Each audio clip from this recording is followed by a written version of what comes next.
Hello guys, alam mo yung luto ko talaga dapat is ano nga yun, yung palabok. This is from palabok sauce. Pero dahil hindi nakalimutan na nakin ba magluto ng palabok sauce. Alam niyo yun guys, ang ginawa ko ay akala ko ang pangsisig na powder, yung binubuhos na habang pinipirito mo, ayun yung ginawa ko guys. Na-realize ko na, oh my God, it's look sisig na siya. Naisip-isip ko, oh my God, palabok is not like this. Ayun nga guys, this is palabok spaghetti na, kailangan namin pagtiyagaan dahil sa tinatamad ang kusinera magluto, di ba? Ito na siya guys, palabok, escabeche, puchero spaghetti. Ayun, ito na siya. Bahala na kayo guys kung ano yung mabuo nyo sa 3 combinations of food na I made yesterday.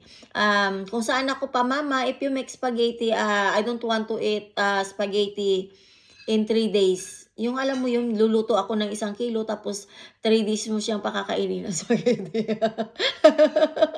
hindi mo siya mapilit mapakain ng spaghetti sunod-sunod na araw na puro spaghetti na the same. Alam mo yun? No. Sasabihin ng anak ko, ay nako. Mag-aano na lang siya, magtitinapay. Total naman total, utal. Ayun nga guys yun. Dati, nung bata ako, pag nagbukas kami ng sardinas, dami namin no? Imagine, I have 7 siblings, yes. And then, every time that we ate pala kasi ano nga yun, past tense. Okay, basta kapag kumain kami ng guys, ng sardinas, alam mo yon, I always request that I want sardines in can. Alam mo yon, without, okay, you want in can, right? Okay, we will give you. Sabi ng sister ko. Ayun, bibigyan niya ako ng lata ng sardinas na walang laman. Pero alam mo guys, kung bakit gustong-gusto ko na makuha yung lata ng sardinas. Kasi lalagyan ko yun ng rice sa loob. Gaganon-ganunin ko. Ayun yung magiging plato ko guys. Ayun, yung lata ng sardinas. Ayun. Doon ako kakain. Kasi wala lang, trip ko lang. At saka, mas alam mo yun, mas marami kang nalagay na kanin doon at yung sauce na natitira doon ay, ayun, lahat ng kanin mayroon sauce. Yun, okay na ako doon. Pero syempre, naaawa pa rin sila sa akin, bibigyan pa rin nila ako. Pero aasarin muna ako ng aking kapatid. Sasabihin niya, yan sardinas ang gusto ni Nini. Bigyan natin ng sardinas na walang laman. Ayun ngayon talang buhay ko guys. Please comments below, okay? And don't forget to subscribe to my YouTube channel. Hindi, joke lang guys. Walang pilitan sa YouTube channels. Alam mo, sa totoo lang,